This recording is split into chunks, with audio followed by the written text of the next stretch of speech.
And thanks everybody for spending a little time with us today. You can see here I'm surrounded by many of my green friends. Every one of these things on the table is a candidate for growing in your fall garden. Some of them are vegetables, some of them are fruit, some of them are flowers, and they all go together very well, and they all appreciate our fall climate, and many of them will grow right on through the winter into spring. The big difference between summer gardening and fall gardening is the amount of sunlight that you have available for the plants. And so we're gonna start out with a little botany lesson so that we're all on the same page. Actually, before I launch into that, I noticed that this talk from last year is still available on the website under the Learn tab and webinars. It'll have the same name, but it'll say 2021. And so I decided I don't want to just repeat what's already up there. So the focus is going to be a little bit different. I'm going to talk about getting ready and preparing the soil and all that. But I'm going to talk a little more about specific varieties of vegetables, especially that are available for you, and what the differences are between them, so that when you go to the nursery and see there are 4 or 5 different varieties of broccoli available, why would I want to choose one over the other?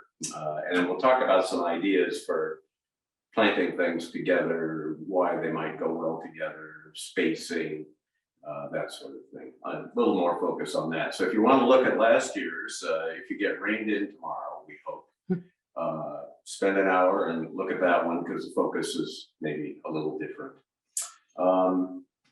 Well, plants are basically factories that make food for themselves out of sunlight, the energy from the sunlight. Rather than having to be hooked up to the electrical grid or a windmill or a water wheel to get energy, they just take it directly from the sunlight. So they are the basic factories that make all life possible on Earth, because the animal kingdom isn't able to make energy out of sunlight directly. The animal kingdom has to eat plants, basically, or other animals to get the energy. And plants do it through a little chemical process that turns the sunlight into energy. And then with that energy, they can manufacture all of the sugars and fats and proteins and carbohydrates that they need to build their structures and make their pretty flowers and make the seeds that'll make the next generation.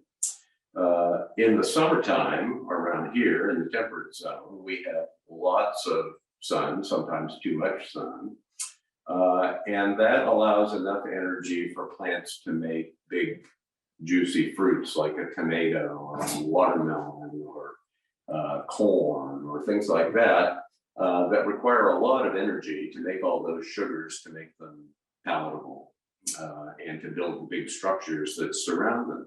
And of course, those big structures have been originally evolved so that an animal might eat the fruit and then poop out the seeds somewhere down the way with a little fertilizer.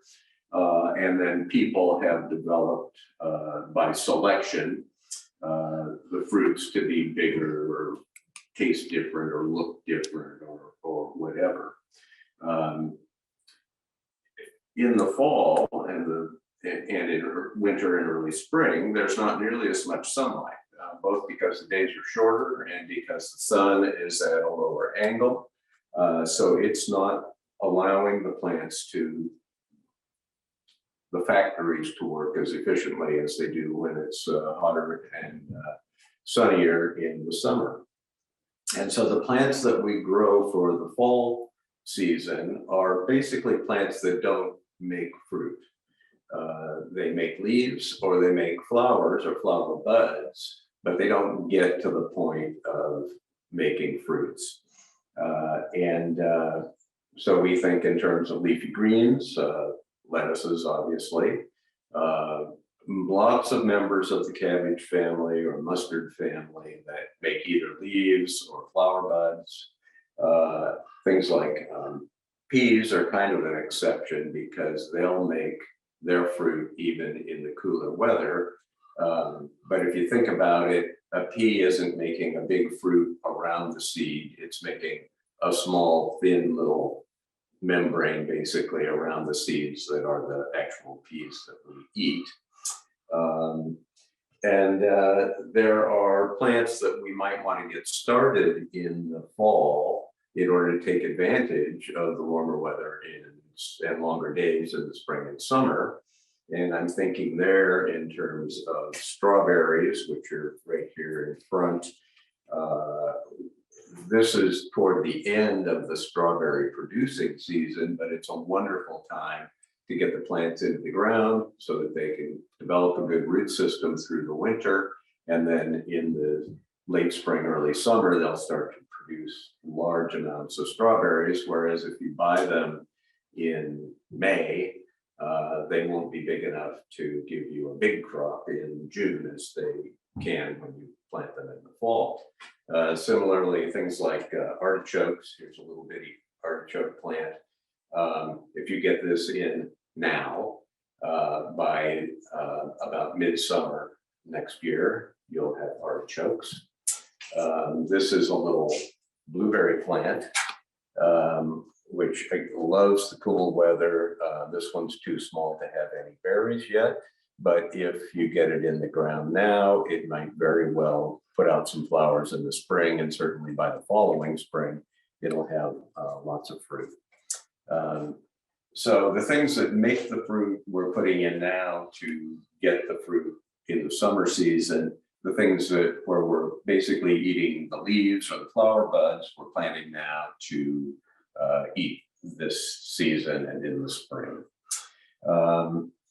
The principal family of vegetables that define the fall season is the mustard family, or we call it the cabbage family sometimes, the brassicas.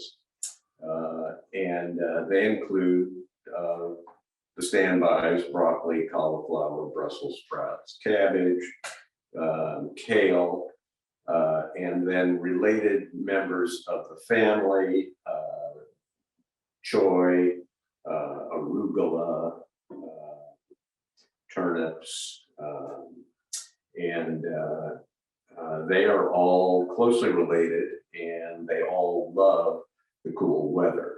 Our weather in the close to the bay starts to mimic the weather on the coast, which is where they're grown commercially, about this time of year.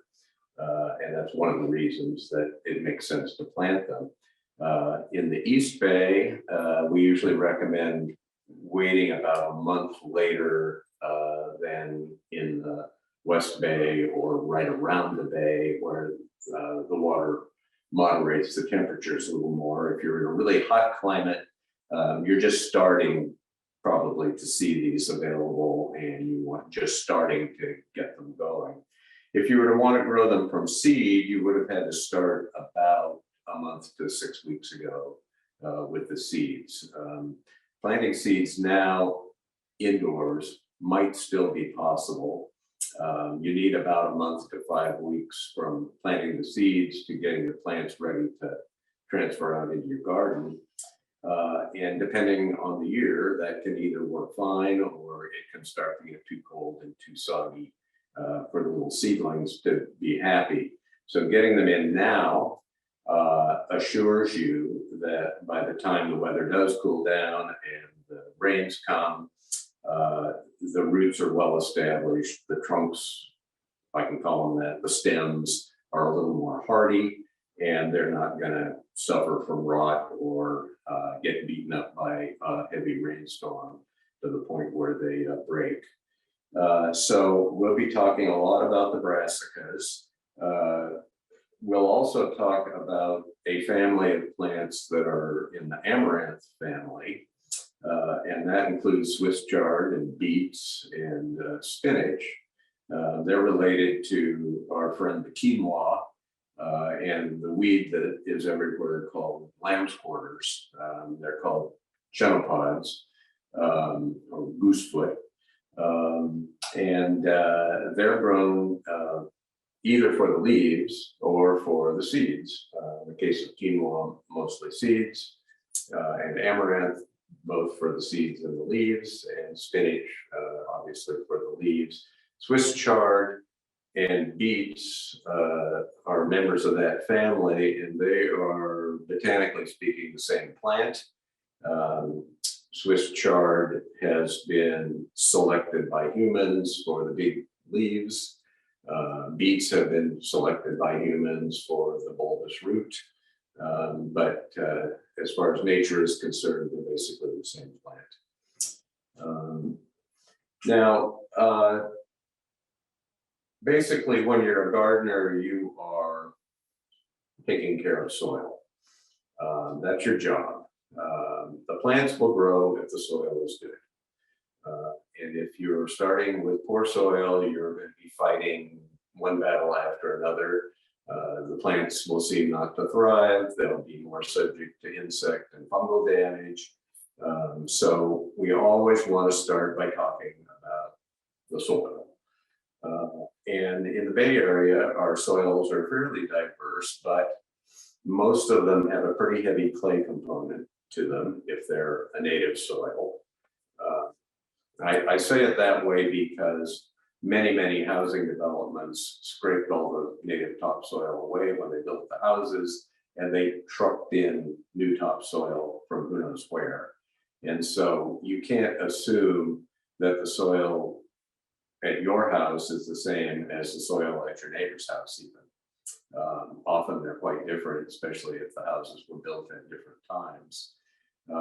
And so it pays to do a little investigation of your soil.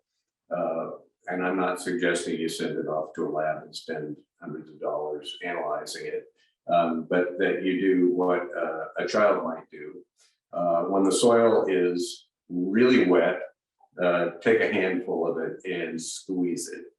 And if it oozes out through your fingers and is slippery and smooth, then you know you've got a lot of clay there. If it is chunky even after you squeeze the water out and kind of falls apart, then you know you have sandier or loamier soil. And the big difference there is going to be that you're going to have to wait longer to try to work your clay soil if it's gotten wet from a rain. For instance, we're supposed to get a pretty good rain from tonight through maybe Tuesday, maybe more in the West and North Bay than on the east side, but still everybody should get a fair amount of rain. If you have a heavy clay soil, you do not want to say, oh, goody, goody, it's nice and wet, I can go out and easily work it, because it doesn't work that way. A clay soil that's worked when it's really wet turns into a mud pie, and it breaks the structure of the soil, and when it dries, it turns into an adobe brick, essentially. And that makes it very difficult for plants to grow in it. So it's important, again, after the rain and when you're all excited about going out to work in your garden, get a scoop of that soil and squeeze it. The clay soil is ready to work, shovel and dig and that sort of thing. When you squeeze it out and drop it, and it breaks into little pieces. If it drops and just goes smush and looks like a piece of pig poop, it's not ready to work. And so you just have to wait until it dries out a little bit.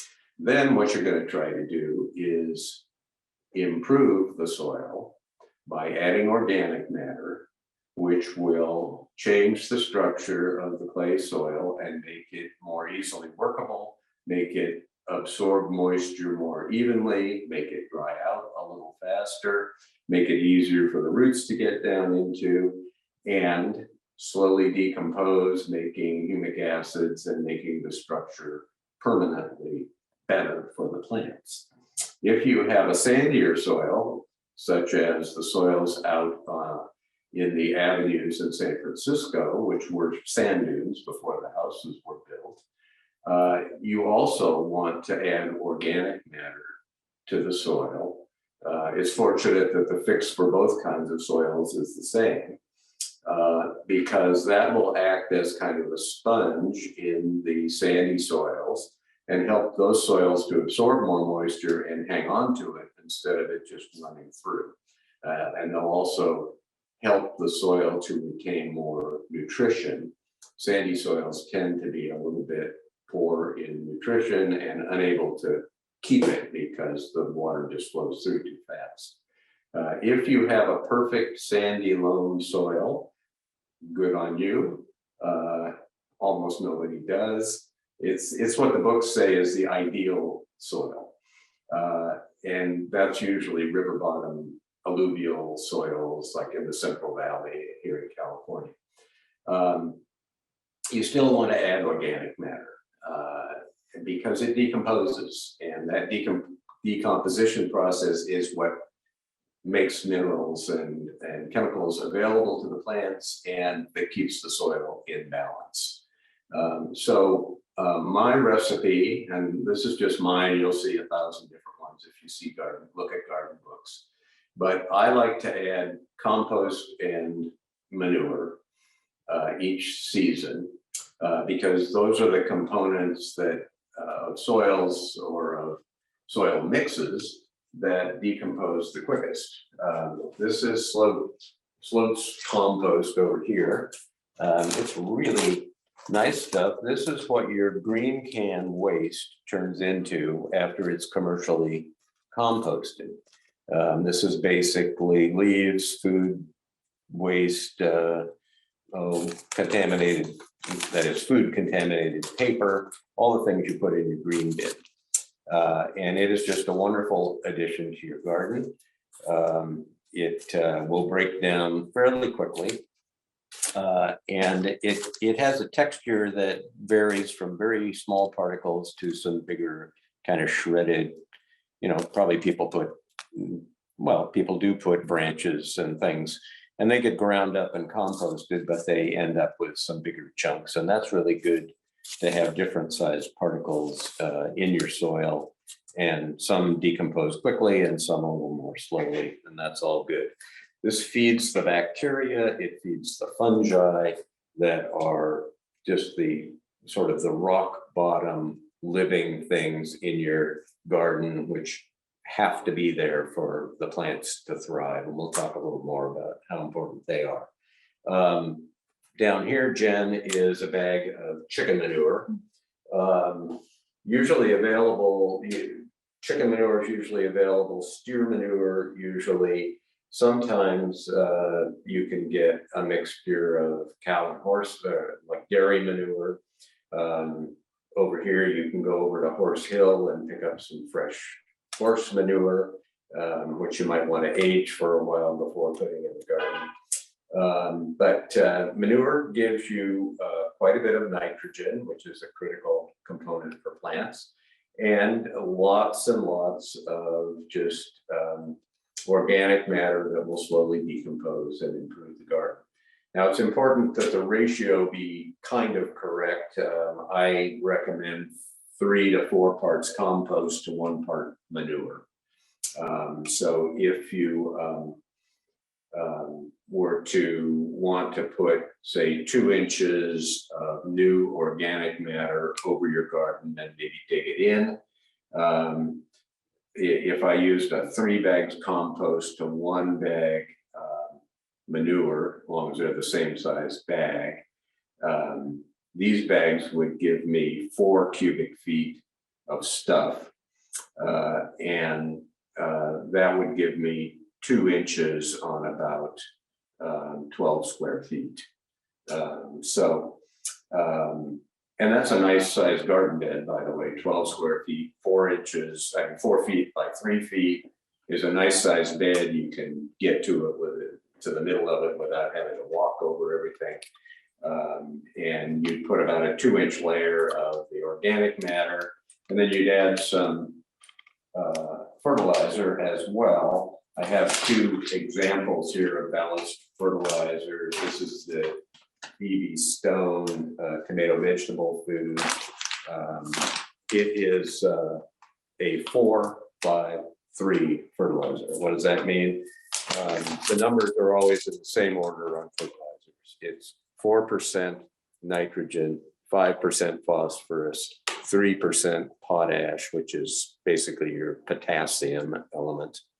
And then always read the side of the label or the back of the label, just like you do on foods. This one contains 3% calcium, which is important, and a little bit of sulfur, which is just an acidifier. But the calcium component is kind of important. In the summer, it's real important for things like tomatoes and zucchini that suffer from blossom end rot, and the calcium keeps that from happening. And in the winter or the fall and the winter, all of these brassicas, the cold vegetables, are a great source of dietary calcium, but only if you have adequate calcium in your soil. So having a little bit in the balanced fertilizer assures that you've got enough calcium for the brassicas. Hey Dave, and Dan, I actually have some questions that were similar to or relating to your preparation. So when you're talking about the ratios of like compost to chicken manure and like mixing in your soil and analyzing it, someone was asking the comparison of that to also like planter beds, and do you have a different approach to revitalizing that kind of bed versus the soil in the ground, or how did you approach that? Most raised beds, and I would venture to say almost all containers that we might grow vegetables in, are probably going to start out with bagged potting soil at some point in their life. It may have been 5 years ago, but at some point somebody filled them up with mostly bagged potting soil. I think Janet's focusing on a bag of sloped organic potting soil there, which is a good one to start with. But just as with soil in the ground, real soil, if you will, the portions of the potting soils that decompose quickly are whatever manures they put in there. Often it's things like back guano, which is very concentrated manure. The manure decomposes and the compost decomposes relatively quickly. And so in a raised bed or a container, after you've grown a season or even a half a season sometimes, what you're left with are the bits of bark, which are the basic component of a potting soil, and sand and rock. But you've lost the bits that are going to decompose and feed the plant and keep the texture good. As potting soil gets older and older and older, you find that it packs down. It becomes hard for you to get into. And you have to know that if it's hard for you to get at it, it's hard for the roots of the plant to get through it as well. And that's what happens over time. So you use the same idea. You're going to add compost and manure to your raised beds or your old potting soil at about the same ratio. And on a raised bed, again, I think about 2 inches is good to mix into the top foot or so of the raised bed. And in a container, what I do is at the end of the summer season, or like right now, I've got some tomato plants that are still going fine and some that just are not happy anymore. So they're going to go bye-bye into the green can. And I'm going to dump the soil out and kind of get the big masses of roots out of it and, spread it out on the patio basically and add the manure and the compost and and mix it all together and put it back in the container for the fall vegetables. Now, if I were doing this with a tomato, say, and I was going to plant more tomatoes, I wouldn't do that. I would put fresh soil for the new tomatoes because they are so subject to passing diseases back and forth among themselves. But they're not going to pass things to these vegetables. They have their own problems, these guys, but they're not the same problems that tomatoes and potatoes share. Number one rule is tomatoes and potatoes always go in the green can. They don't go in your home compost. You are very unlikely to be able to compost at high enough temperatures to kill the pathogens, but the commercial composters do that routinely. So just get them in your green can and get rid of them. Clean up the fruit that's fallen on the ground, the leaves, that sort of thing, and get them in the green can. So that you don't have stuff sitting around that fungi can spread from.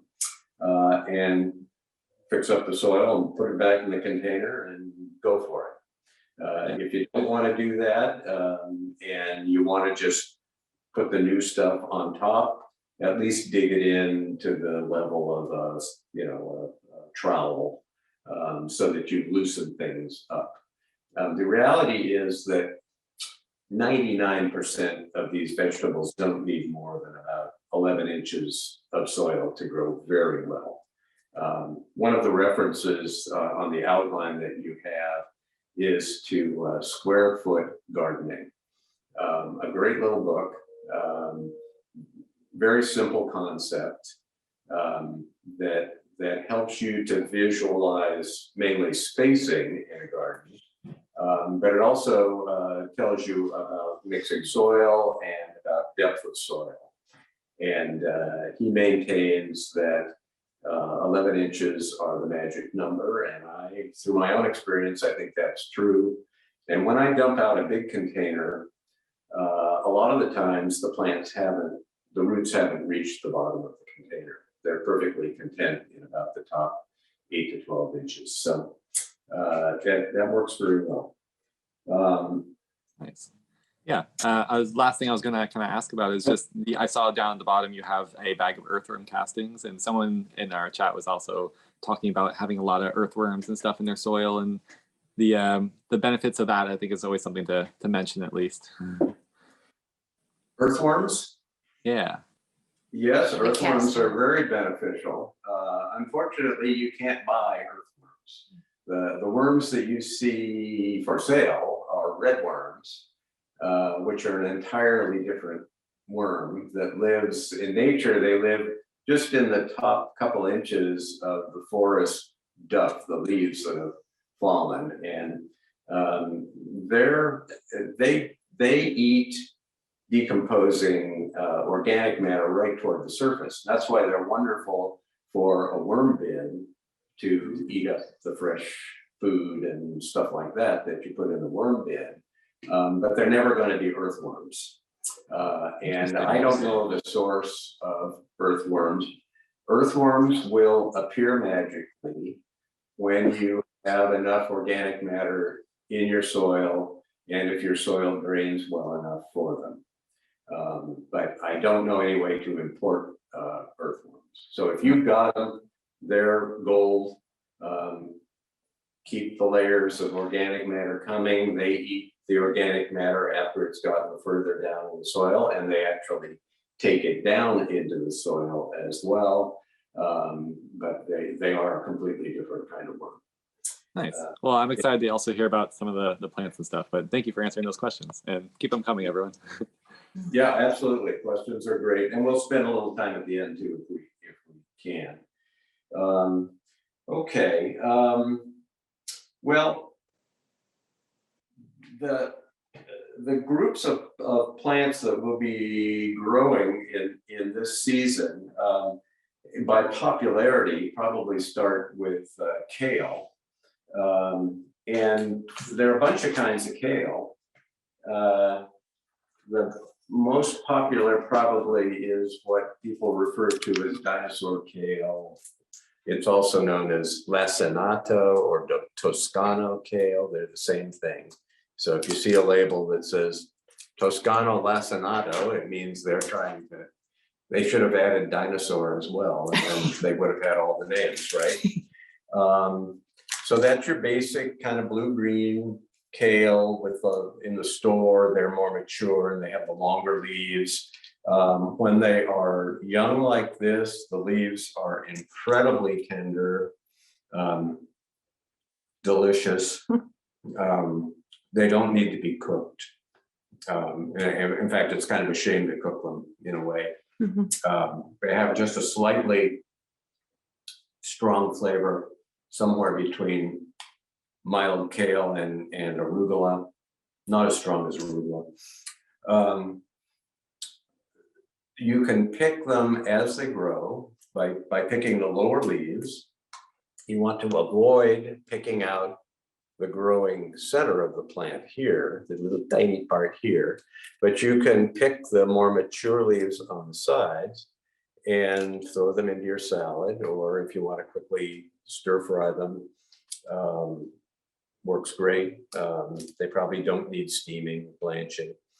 You can continue to do that until the plant gets a little more mature and the leaves will start to harden off a little bit and they won't be as tender.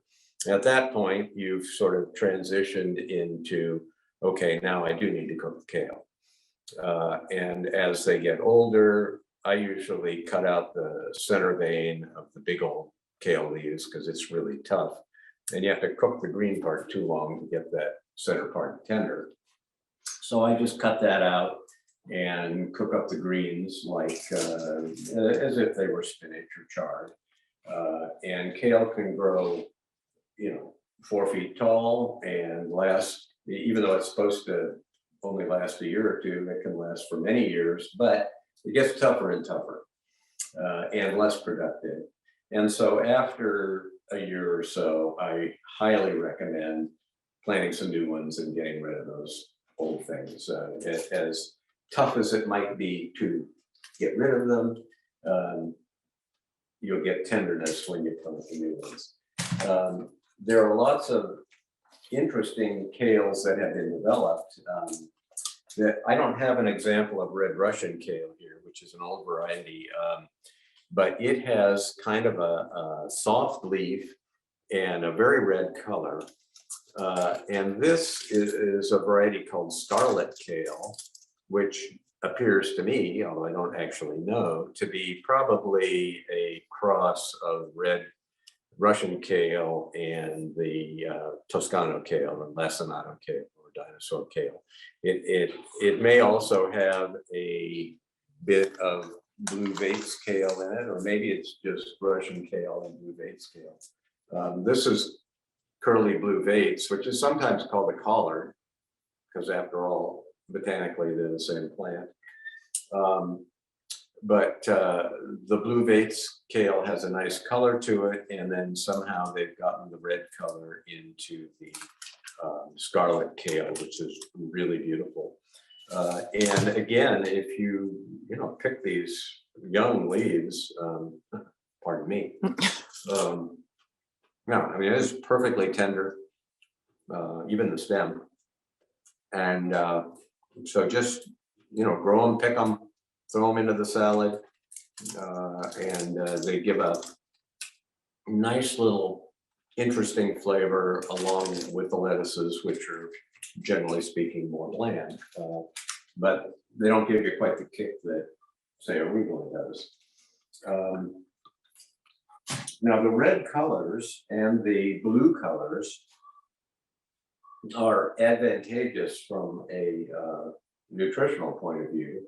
The reds come mostly from beta carotene, so that's vitamin A, more vitamin A. And the blue colors are generally anthocyanins, which are antioxidants.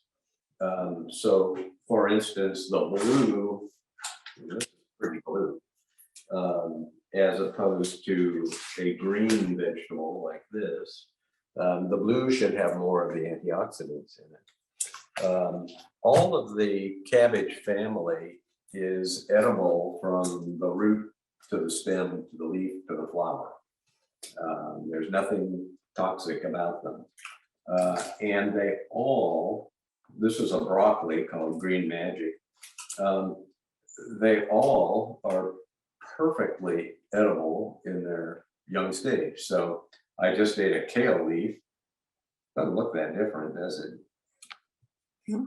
It's just smoother. Mhm. But it's a little blander. That one is what? This is broccoli. This Oh, is Green broccoli. Magic broccoli.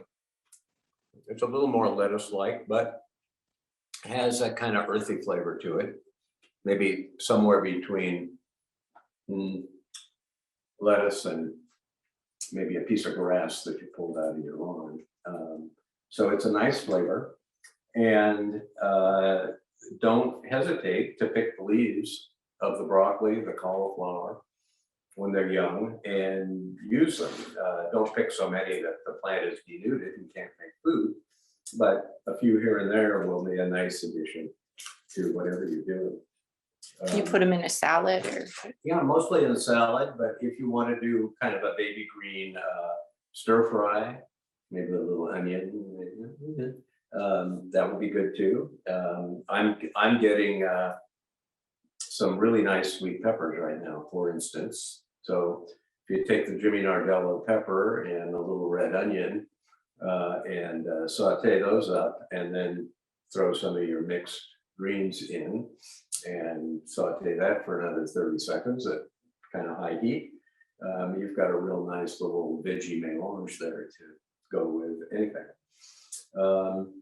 Now, arugula is another brassica, but it's a different arm of the family than broccoli, for instance. And you can tell they're in the same family when they flower, which happens after about 30 days with arugula. Arugula is a very quick crop, which you should keep planting over and over again so that you have fresh arugula. And I happen to have a package of seeds here. This is rocket or roquette arugula, which is what this is as well. And these leaves will get the lobes on them as they get more mature. The more mature leaves will have the lobes. But this is something, if you like arugula a lot and use it a lot, you learn to grow it from seed. It's quite easy. And you can just keep sowing seeds every week or 10 days and always have fresh arugula, because by a month, it's going to go to flower and not be worth eating any longer. Now, there's another kind of arugula, which is usually called wild arugula. It's related, but not the same plant. Has the same flavor, but even more intense. And it will grow year after year for you, the same plant. So if you have a few of these, you need fewer leaves to get the arugula flavor. And sometimes you'll find it in nurseries, usually labeled as wild arugula or perennial arugula. But that's an interesting plant. And arugula is wonderful to grow and quite good for you as well. There are also lots, these days, available lots of kind of mixed vegetable packs. So this is a 6-pack that has clearly some choys in it, some mustards. I don't know which mustard this is. Some mustards are quite tangy. This one kind of grows on you a little bit. Now it's starting to heat up, but it's really good. It's got a wasabi-like flavor, but not nearly as strong as wasabi. And that would be terrific in a salad, but I don't know what it's called. Most of the rest of these are different kinds of choy. And I think choy is a vegetable. It's a cabbage vegetable with a very mild flavor that's exceptionally easy to grow and probably not grow nearly as much as it should be. It's a relatively quick crop again, where it grows and eventually it flowers and then it's done. But you get lots of leaves out of it, and it will kind of head up like a Chinese cabbage, like a Napa cabbage.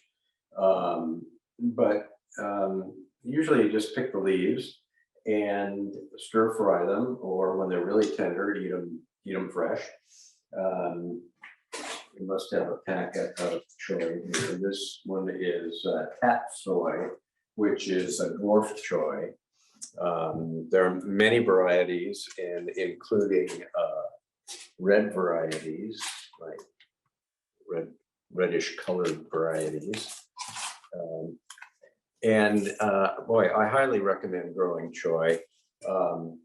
If you were to grow a circle of vegetables, you might put a broccoli or two in the middle, and they're pretty big plants, and then you could put lots of little choy plants around them, and be picking the choy while the broccoli grows. And by the time the broccoli has kind of filled out the area, the choy would be pretty well finished anyway, and so you wouldn't worry about it.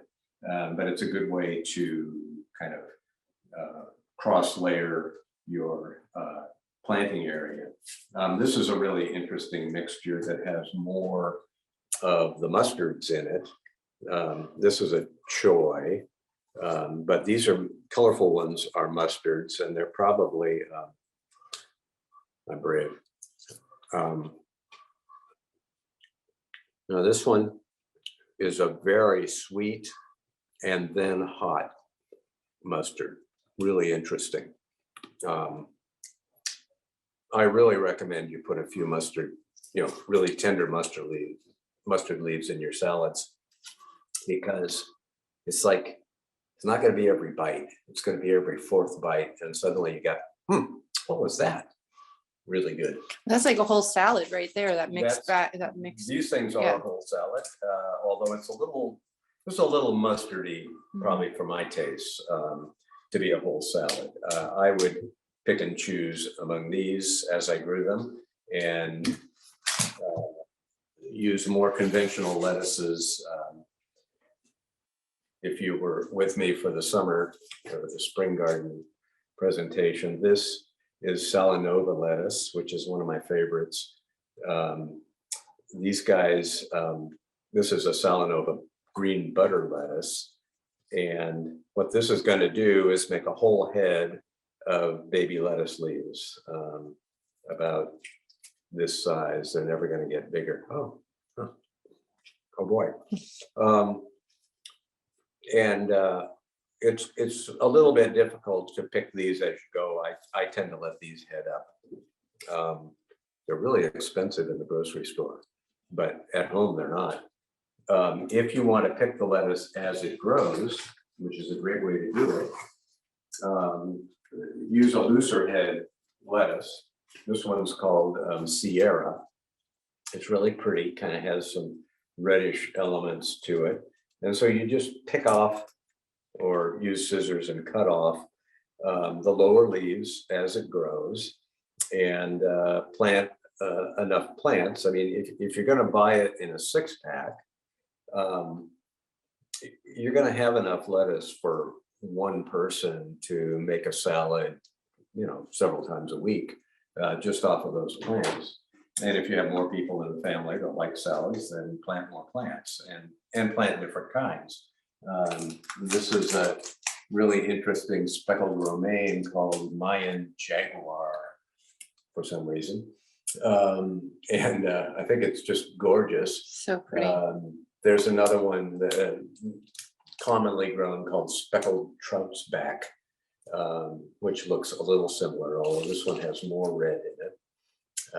But the romaines and the butter lettuces and the loose leaf lettuces can all be picked easily as they grow, and so that you don't have to wait for them to make a head and then buy the head the way you do in the grocery store. That's just not necessary. Now, let's talk a little bit specifically about broccolis. if kale is the most popular of the brassicas, I think broccolis are probably second. And rutabagas are probably last, right? I once saw a sign on a garden path that said, "Beware the rutabaga." So I thought that was a great use of the word, because I don't know that I've ever eaten a rutabaga, to tell you the truth. Broccolis come in a bunch of different styles. Let's say broccolis and their kin come in a bunch of different styles. The most commonly known for us is the one that makes the head on top. And what that is the flower bud. And if you were to let it continue on, it would make a whole bunch of flowers. And the flowers would look like my shovel. The flowers would look kind of like this, but they would more likely be yellow, but they would be this shape. This is essentially a weed growing in the back 40 of the nursery, but it happens to be a brassica. This is what most of us refer to as wild radish.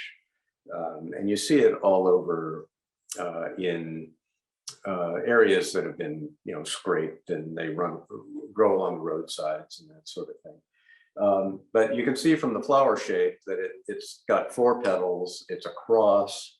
These are known as cruciferous vegetables because some European-centric botanists thought it looked like the Christian cross.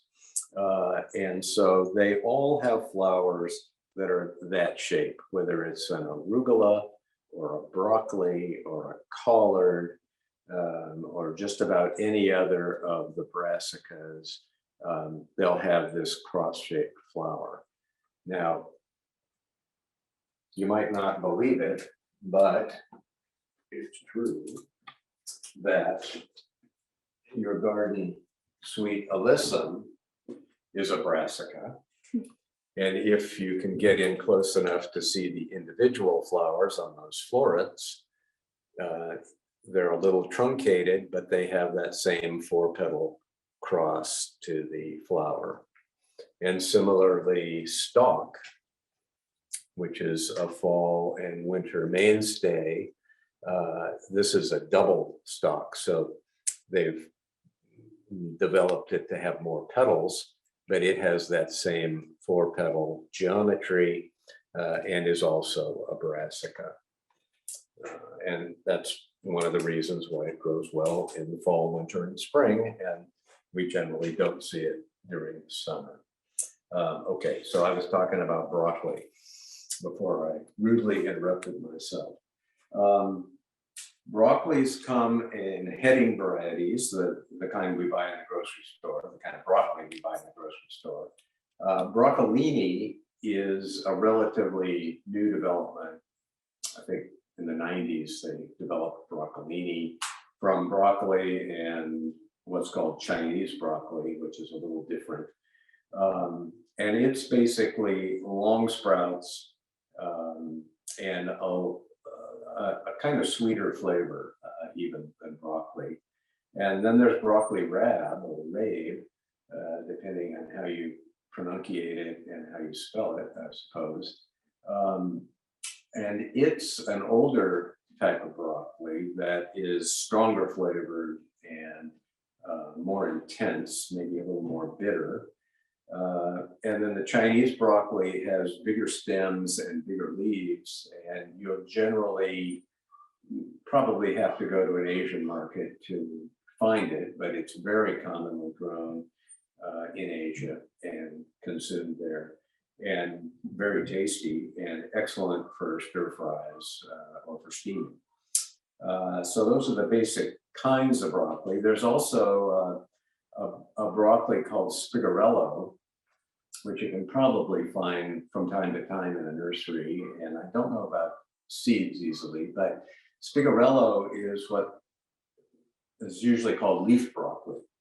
And so when I said all parts of the cabbage family plants are edible, including the leaves, This is a broccoli that's been developed more for the leaves than for the florets. It does make little florets, kind of like broccoli red, but you're basically growing it for the greenery and eating the greenery, and it's delicious. So those are kind of 4 different kinds of broccoli. And then among the heading broccolis, there are basically 2 kinds. There's what we call overwintering broccoli, and there's quick season broccoli or early broccoli.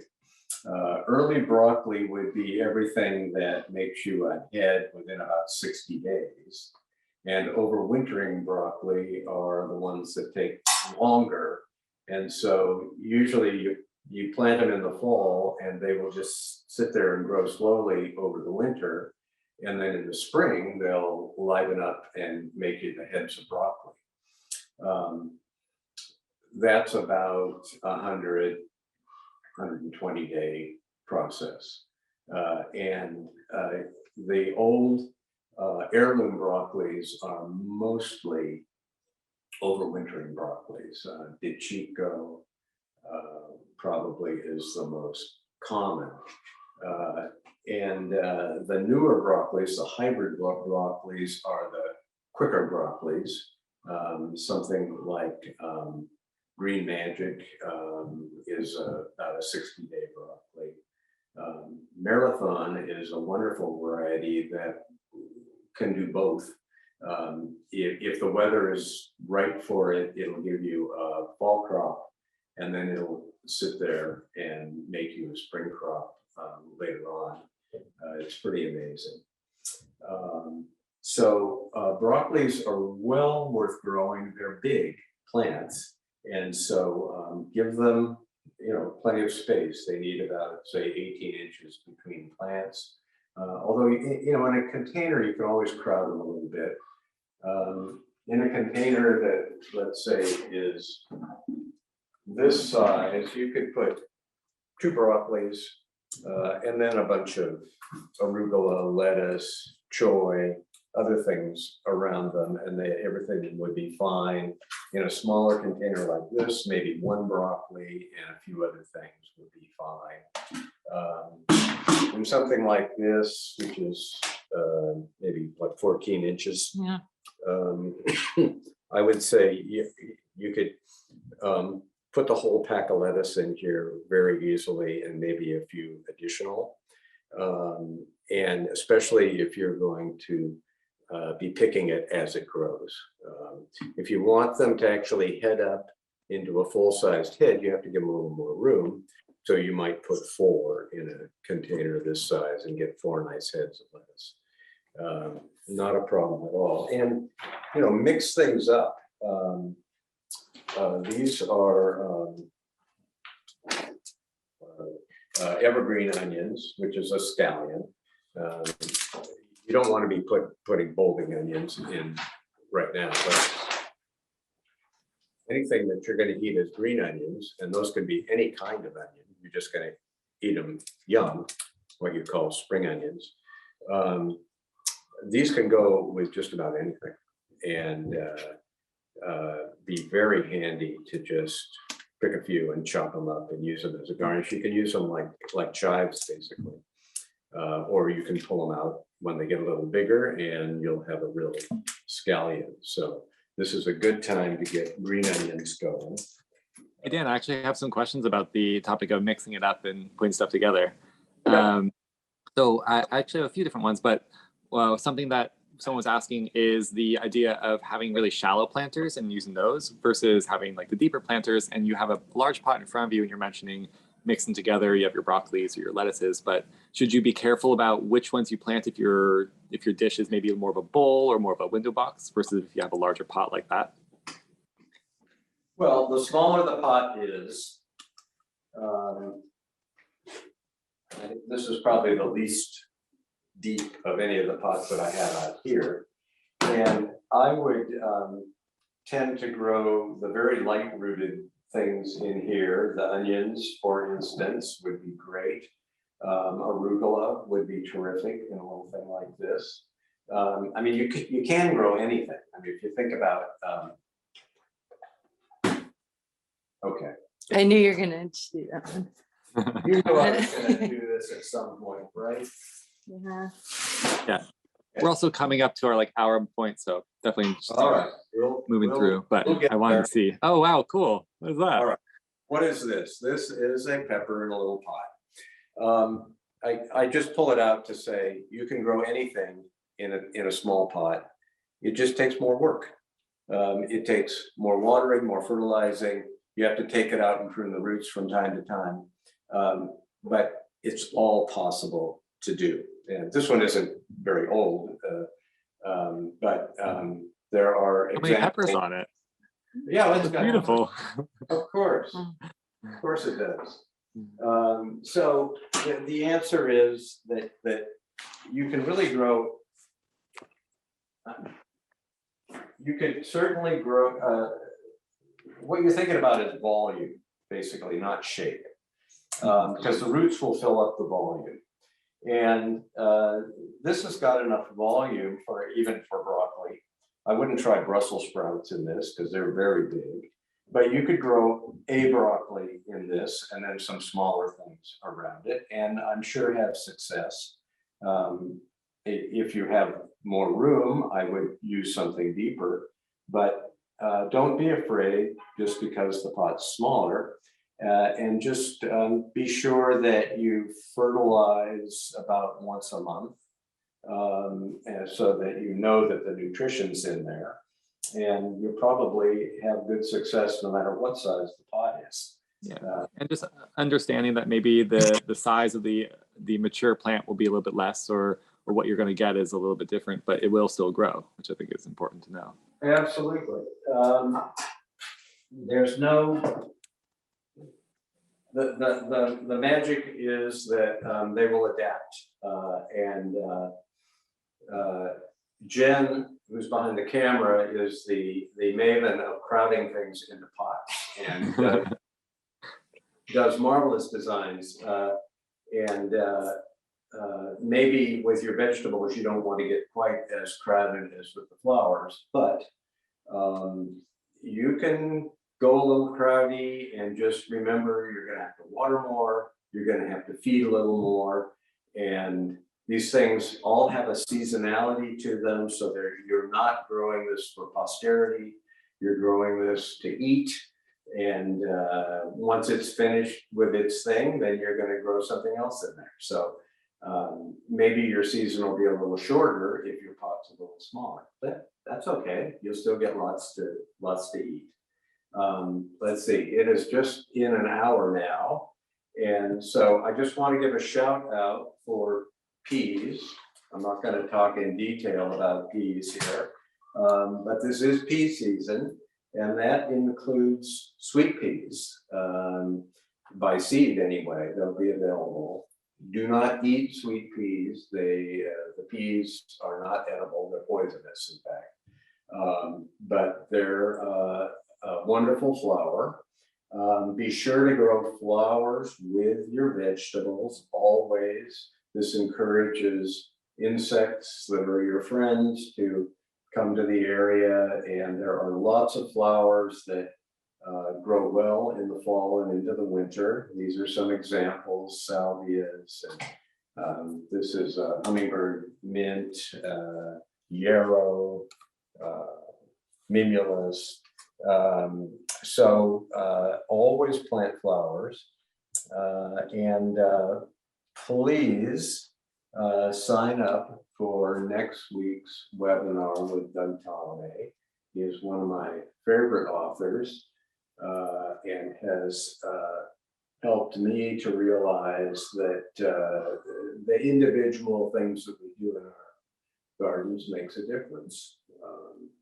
And along with our series of talks from the Native Plant Society, it's just critical that we pay more attention to native plants that support native insects and birds. And Doug will help you to understand the integration. He's a wonderful speaker. So sign up, tell your friends, and we'll hope to see you next week. Jen and I will be hosting, moderating that one. So if there are any more questions, I'm happy to entertain. Yeah, well, you answered actually a lot of them really well throughout the talk. We had one that I was going to go into about bringing in flowers and the importance of companion planting and pollinators, and you just went right into it right there. I was going to ask actually if there was any worry about mixing specific species or flowers together, or if they're in the same pot if it's a problem, or if you just have them nearby. I don't know too much about that if there is any problems there, but I was seeing if you have any tips about bringing plants together. Yeah, no, one of the nice things about this season is that these things will all grow compatibly. You're more concerned about sizes. Spacing, yeah. For instance, your artichoke plant is going to get very big and be very demanding of the nutrition, and so you don't want to put it with something else that's going to be very demanding, like the broccoli. But you can always, plant a small artichoke somewhere and plant quick crops around it that are not as deep rooted. The broccoli is quite deep. I mean, the artichoke is quite deep rooted, but it's a very big plant. Blueberries are about the only thing among all of these that really require an acidic soil. So be sure that you use an acidic soil mix and acidic fertilizer for the blueberries. Everything else is very, very adaptable. And a shout out for tree collards. Yeah, shout out to tree collards. Yeah. These are true collards. These are not the relatively wimpy little herbaceous collards. These will last for years. They're a perennial. They will get 6 to 8 feet tall. They are delicious and nutritious. And you talk about calcium, these really have the calcium in them. And so if you can put a couple of these in at the back of your bed somewhere, they will give you collard greens forever and are just a wonderful plant. So tree collards. Rhubarb. Yeah, no, I was going to say that you inspired me to do beans and peas last time we had this talk, and I did it this year, and it was wonderful. It was crazy how fast they grew and how much I got out of the plant right away. And I'm going to be doing another run of them pretty soon. So I'm excited for that one. Yeah, they're wonderful, and they make their own fertilizer. They're wonderful plants that have figured out how to harness bacteria to take the nitrogen out of the air and make it available to the plant. So another bit of plant magic. Cool. Well, I think we are running to the end of our talk today, and I wanted to make sure everyone can get out to have a nice Saturday and even start planting themselves. Again, thank you, Jen, for filming, and thank you, Dan, for doing the talk today. It's always awesome, and I learned so much, and I just get super excited to do some planting. Also, definitely everyone look at the next couple of webinars coming up. We have a whole bunch of them pretty much every week. Next one's gonna be awesome. I'm actually gonna try and step in and slip in and watch the next one as well, because it'll be a really cool talk, and then a few others after that. I'll be doing one later on in October as well. So definitely come join, bring some good questions. Be ready to just kind of listen in and learn. But yeah, again, thank you everyone. I think we're closing out for today. Enjoy and have a happy time planting.